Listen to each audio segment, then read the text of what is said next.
तो NEET UG paper leak मामले में सीबीआई की कार्रवाई लगातार जारी है।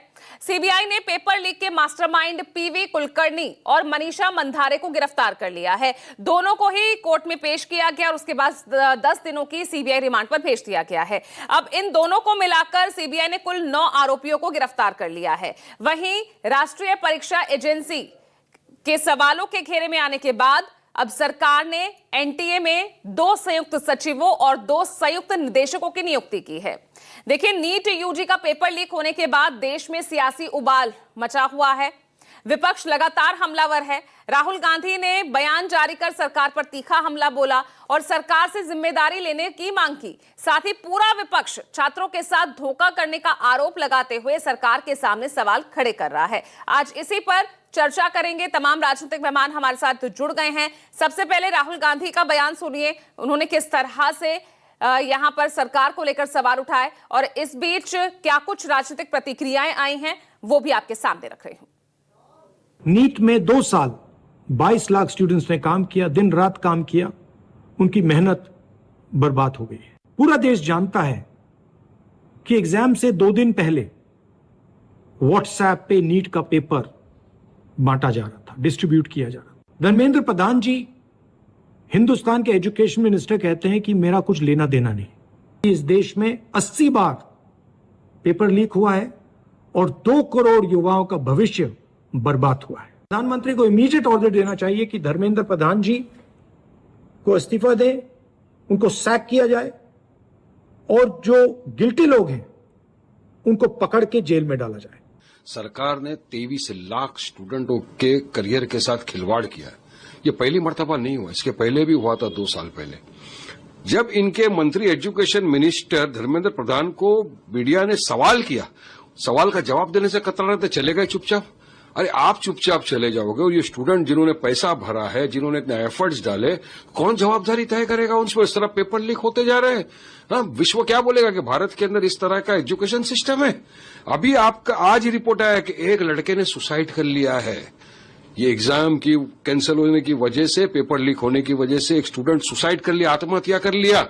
मैं कहूंगा ये आत्महत्या नहीं है, ये एक मर्डर है। सरकार जवाबदार है इस चीजों की। केंद्र सरकार के अधीन एनटीए आता है, शिक्षा मंत्रालय के, और केंद्र सरकार के अधीन सीबीआई आता है। एक पेपर लीक करवाए, दूसरा पेपर जांच करवाए। आप किसे गुमराह कर रहे हैं? किसे बरगलाना चाहते हैं?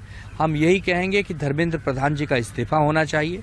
उनके मंत्री रहते हुए कई बार ऐसे अफसोसजनक वाकया सामने आ चुके हैं और हम यही चाहते हैं कि नया मंत्री आए, नया मंत्रालय आए, ताकि बच्चों के भविष्य के साथ खिलवाड़ न हो। एक मिश्रा की मौत की यहाँ बात नहीं है, उसने एक संदेश देने का काम किया है कि कब तक घुटे हम, कितना सहे हम।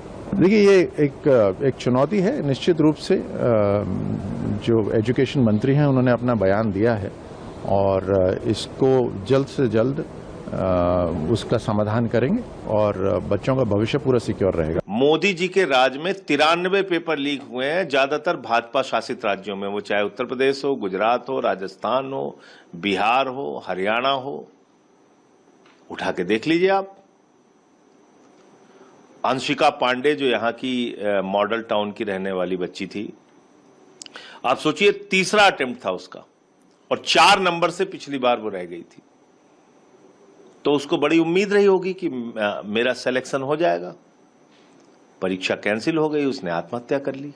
तो मुझे तो लगता है कि जो लोग इसमें दोषी हैं उनके खिलाफ आपराधिक लापरवाही के कारण की गई हत्या का मामला दर्ज होना चाहिए और कानून जरूर बना है पेपर लीक पे, लेकिन वो शायद उतना प्रभावी नहीं है, जिसके कारण से अभी भी निरंकुश होके ये पेपर लीक का धंधा चल रहा है।